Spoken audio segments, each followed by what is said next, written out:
ঘরের বাতিটা নিভিয়ে দিন আর ফোনটা নিজের কাছে রাখুন। আজ যে গল্পটা বলবো সেটা হয়তো আপনার জীবনের খুব কাছাকাছি কিছু ঘটনা, যা চারপাশে ঘটে চলেছে কিন্তু আমরা কেউ মুখ ফুটে বলি না। এটা আমার এক একান্ত ব্যক্তিগত কথা, আমার ভেতরের ভাঙচুর আর গোপন অভিলাষের ইতিহাস। আজকালকার দিনে মনকে আটকে রাখা ভীষণ কঠিন, আর শরীর তো তার নিজের ভাষাতেই কথা বলে, তাই না? আমার নাম অনুশীলা, আর আমার বাড়ি নদিয়া জেলার এক ছোট্ট গ্রামেই। যখন আমি গল্পটা বলা শুরু করব, তখন দেখবেন আমার ঠোঁটে এক ফালি মৃদু হাসি লেগে আছে, কারণ এই মুহূর্তে আমি ঠিক যেমনটি অনুভব করছি সেই অনুভূতিটা খুব কম লোকেই হয়তো বোঝার সুযোগ পেয়েছে। এই মুহূর্তে আমি একটা হালকা নীল রঙের সুতির শাড়ি পরে আছি, আঁচলটা কাঁধ থেকে নামিয়ে বুকের ওপর দিয়ে আলগা করে রাখা। গরমের দিনে শাড়ি পরলে একটা স্বস্তি হয়, কিন্তু এই শাড়ির ভাঁজে ভাঁজে যেন আমার শরীরের প্রতিটি উত্তপ্ত কণার গল্প লুকিয়ে আছে। ঘাড়ের কাছ থেকে নামা চুলের গোছা, কপালের পাশে লেগে থাকা হালকা ঘাম, সব মিলিয়ে একটা অদ্ভুত উন্মাদনা আমার শিরায় শিরায়। আমি যখন নিজের দিকে তাকাই, মনে হয় এই শরীরটা শুধুই আমার নয়, এর এক এক ইঞ্চি যেন অন্যের ছোঁয়ার জন্য অধীর অপেক্ষায় আছে। আমার এই ৩২ বছর বয়সে এসে আয়নার সামনে দাঁড়ালে নিজেকে দেখে মাঝে মাঝে নিজেই চমকে উঠি। এই যে আমার স্বাস্থ্য, যেটা আমার স্বামী আদর করে ভরা শরীর বলে ডাকত, সেটা এখন আমারই কাছে এক অদ্ভুত বোঝা হয়ে দাঁড়িয়েছে। এই শরীরের প্রতিটা বাঁক, আমার কোমর থেকে নিতম্বের স্নিগ্ধ ঢাল, এমনকি আমার বুক, সব কিছুতেই যেন এক নীরব আমন্ত্রণ লুকিয়ে আছে। আমি চোখ বন্ধ করলেই সেই বিশেষ রাতের কথা মনে পড়ে যায়, যখন আমার এই শরীরই এক অন্য পুরুষের হাতে নিজেকে সম্পূর্ণ সমর্পণ করেছিল, যা সমাজের চোখে ঘোরতর পাপ। এই গল্পটা শুনলে আপনার মনে অনেক প্রশ্ন জাগবে, হয়তো ঘৃণাও হবে, কিন্তু আমি জানি আমার মতো অনেকেই এই নীরব যন্ত্রণার মধ্যে দিয়ে যাচ্ছে। যদি আমার এই স্বীকারোক্তি আপনাদের ভালো লাগে, তাহলে চ্যানেলটি সাবস্ক্রাইব করে পাশে থাকবেন। আমার যখন বিয়ে হয়, তখন আমি কলেজের প্রথম বর্ষের ছাত্রী। মা বাবার একমাত্র মেয়ে ছিলাম, খুব আদরের। স্বামী বিমল, আমার চেয়ে 10 বছরের বড়। সে সময় তার সরকারি চাকরি ছিল, তাই মা বাবা আর কোনো কিছু না ভেবেই একরকম জোর করেই আমার বিয়ে দিয়ে দিলেন। বিমল ভালো মানুষ ছিল, কিন্তু তার জগৎ ছিল অফিসের ফাইল আর সাপ্তাহিক ছুটি। ভালোবাসত ঠিকই, কিন্তু তার ভালোবাসা ছিল যেন হিসেব করা, বাঁধা ছকের। আমার মনের ভেতরের যে রঙিন প্রজাপতিগুলো, যে অবাধ ইচ্ছেগুলো, সেগুলোকে সে কখনো ছুঁতেই পারত না। প্রথম প্রথম মানিয়ে নিয়েছিলাম, ভেবেছিলাম হয়তো সব সংসারেই এমন হয়। আমাদের বিয়ের বছর ঘুরতেই আমার দেবর সুমন্ত পড়াশোনা শেষ করে বাড়িতে ফিরে এলো। সুমন্ত আমার চেয়ে 4 বছরের ছোট। তাকে প্রথম দেখাতেই তেমন যেন একটা অন্যরকম অনুভূতি হয়েছিল আমার। সুমন্ত দেখতে খুব স্মার্ট, তার চোখে মুখে একটা বুদ্ধিমত্তার ছাপ। সে ছিল সম্পূর্ণ বিপরীত মেরুর মানুষ। বিমলের মতো রাশভারী নয়, বরং প্রাণবন্ত হাসি খুশি। সে আমার সঙ্গে খুব সহজভাবে কথা বলতো, যেন কোনো দেবর ভাবী সম্পর্কই নেই আমাদের মধ্যে। প্রথম দিকে আমার অস্বস্তি লাগত, কিন্তু ধীরে ধীরে তার এই সহজ স্বভাব আমাকে নিজের অজান্তেই তার দিকে টেনে নিচ্ছিল। আমাদের বাড়িতে বিমল বেশিরভাগ সময়ই বাইরে থাকত। তার সরকারি কাজের সূত্রে তাকে অনেক দিন বাইরে থাকতে হতো। বাড়িতে আমি, শাশুড়িমা আর সুমন্ত। শাশুড়িমা নিজের কাজে ব্যস্ত থাকতেন, আর সুমন্ত তার ঘরে পড়াশোনা বা নিজের বন্ধুদের সাথে সময় কাটাত। কিন্তু আমাদের দুজনের মধ্যে একটা অলিখিত টান তৈরি হয়েছিল। দুপুরে যখন শাশুড়িমা ঘুমাতেন, তখন সুমন্ত প্রায়ই রান্নাঘরে আসত বা আমার কাছে এসে টুকটাক গল্প করত। হয়তো কোনো গল্পের বই নিয়ে আলোচনা করত বা আমার কলেজের দিনগুলোর কথা জানতে চাইত। তার চোখ দুটো যেন আমার ভেতরে কি চলছে সেটা বুঝতে পারত।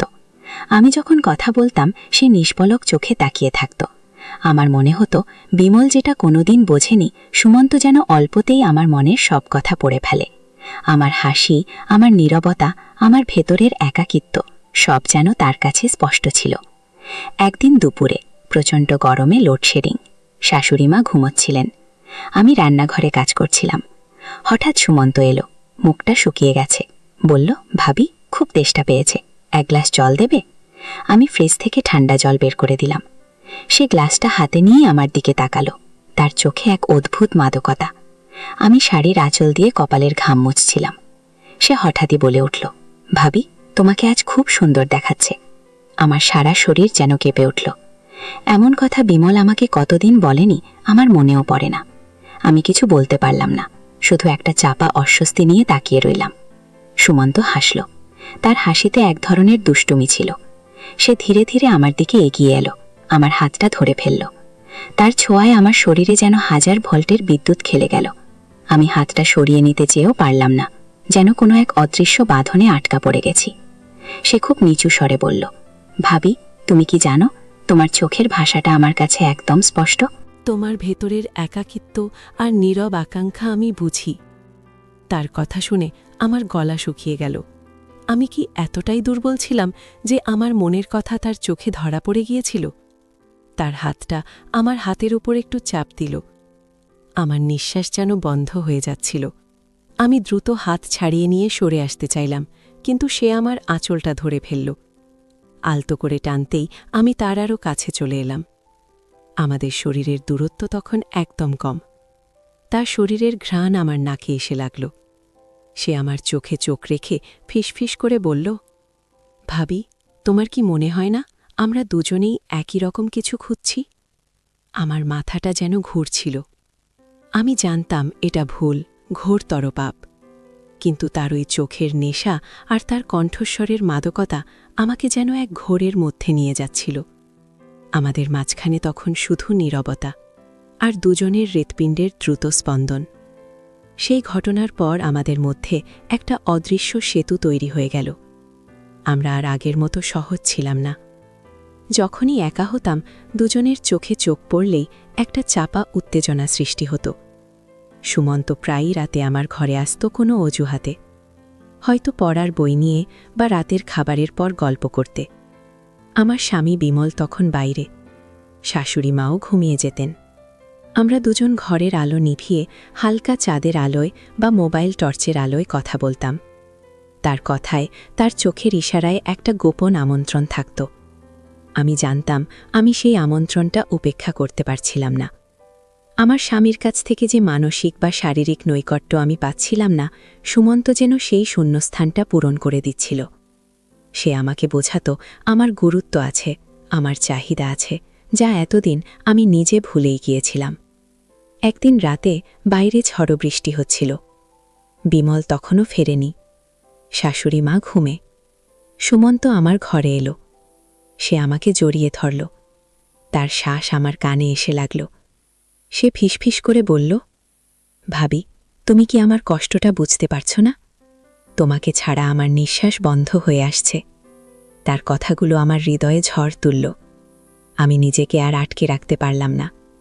সেই রাতে সামাজিক সব বাঁধন, সব নীতি নৈতিকতাকে দূরে ঠেলে আমরা একে অপরের মধ্যে হারিয়ে গিয়েছিলাম। আমি নিজেকে তার কাছে উজাড় করে দিয়েছিলাম। আমার শরীর, আমার মন, আমার গোপন আকাঙ্ক্ষা, সব কিছু। সেই রাতে আমি এমন এক অনুভূতির স্বাদ পেয়েছি, যা বিমলের সাথে এতগুলো বছরেও আমি পাইনি। এরপর থেকে সুমন্ত আর আমার সম্পর্কটা আরও গভীরে চলে গেল।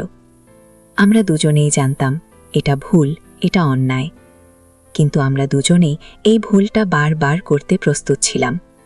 সুমন্তের ছোঁয়া, তার আদর, তার উষ্ণতা আমাকে এক অন্য জগতে নিয়ে গিয়েছিল। সে আমার দুর্বলতার সুযোগ নিয়েছিল, নাকি আমি তাকে আমার দুর্বলতার সুযোগ দিয়েছিলাম, তা আজও আমি জানি না। এই সম্পর্কের চেরে আমার মধ্যে এক নতুন আমি জেগে উঠেছিল। আমি নিজেকে আরও আকর্ষণীয় অনুভব করতে শুরু করেছিলাম। কিন্তু এই নতুন অনুভূতির সাথে সাথে এক গভীরে গোপন ভয়ও আমাকে তাড়া করে বেড়াত। ধরা পড়ার ভয়, সমাজের ভয়, বিমলের ভয়। সুমন্ত মাঝে মাঝে আমাকে এমন কিছু কথা বলতো যা শুনে আমার মনে হতো সে আমাকে একরকম আটকে রাখছে। সে বলতো, যদি আমি তোমাকে ছেড়ে যাই তাহলে হয়তো এই সমাজের কাছে আমাদের সব গোপন কথা ফাঁস হয়ে যাবে। এটা কি তার ভালোবাসা ছিল, নাকি এক ধরনের মানসিক চাপ যা আমাকে তার সঙ্গে থাকতে বাধ্য করছিল? আমি বুঝতে পারতাম না। একদিন বিকেলে বিমল হঠাৎ করেই ফিরে এলো, কোনো আগাম খবর না দিয়েই। আমরা তখন দুজনেই এক ঘরে ছিলাম। সুমন্ত আমার পাশে বসে আমাকে গল্প শোনাচ্ছিল। বিমলের পায়ের শব্দ পেতেই আমাদের বুকের ভেতরটা ছ্যাঁত করে উঠল। সুমন্ত তড়িৎ গতিতে পাশের ঘরে চলে গেল।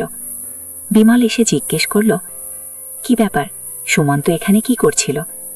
আমি কোনো মতে সামলে নিয়ে বললাম, কিছু না, একটা বই নিতে এসেছিল। বিমল আমার চোখে এক অদ্ভুত সন্দেহ নিয়ে তাকালো। সেই দিনটা আমাদের জন্য একটা অশনি সংকেত ছিল। বিমল এরপর থেকেই আমাদের গতিবিধির ওপর নজর রাখতে শুরু করল। আমার ঘুম ভেঙে গেল। এই গোপন সম্পর্ক আর কতদিন চালানো সম্ভব?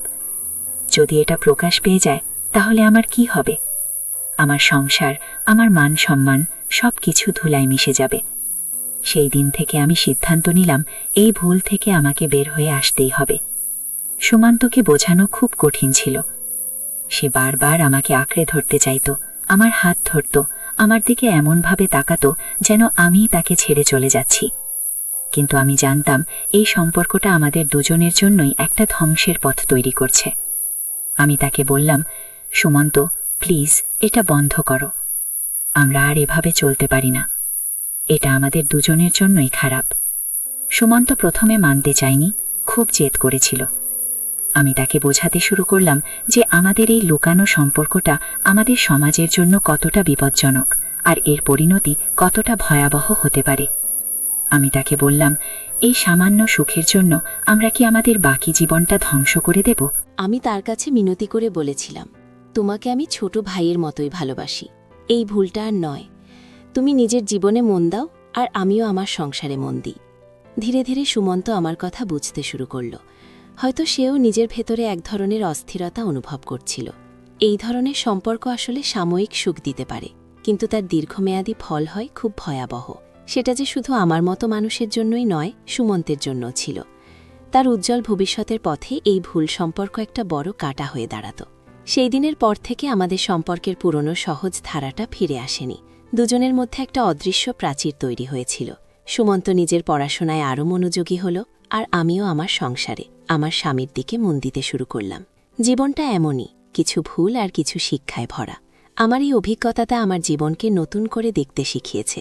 আমি বুঝেছি আবেগের লাগাম টেনে ধরা কতটা জরুরি। সমাজের কিছু অলঙ্ঘনীয় সীমা আছে, সেগুলো অতিক্রম করলে শুধু নিজেদেরই নয়, আমাদের চারপাশের মানুষজনকেও কষ্ট পেতে হয়। লুকানো সম্পর্ক তা যতই মধুর মনে হোক না কেন, তার পেছনে লুকিয়ে থাকে এক গভীর অন্ধকার আর অনিশ্চয়তা। সেই অন্ধকার থেকে নিজেকে বের করে আনাটাই আসল চ্যালেঞ্জ। মনকে বোঝানো কঠিন, কিন্তু অসম্ভব নয়। আমি জানি হয়তো অনেকেই আমার গল্প শুনে ভাববে এমনটা হতেই পারে না, বা আমি খুব খারাপ একজন মানুষ। কিন্তু আমি শুধু বলতে চাই, আমাদের ভেতরের লড়াইটা কেবল আমরাই জানি। সেই লড়াইয়ে হেরে গেলে সব শেষ, আর জিতে গেলে নতুন এক দিগন্তের জন্ম হয়। আশা করি আমার এই গল্প আপনাদের কারো কারো জীবনে একটা ছোট্ট হলেও শিক্ষামূলক বার্তা দেবে। জীবনকে সুন্দর রাখতে হলে সঠিক পথে চলাটা খুব জরুরি, সে পথ যতই কঠিন হোক না কেন।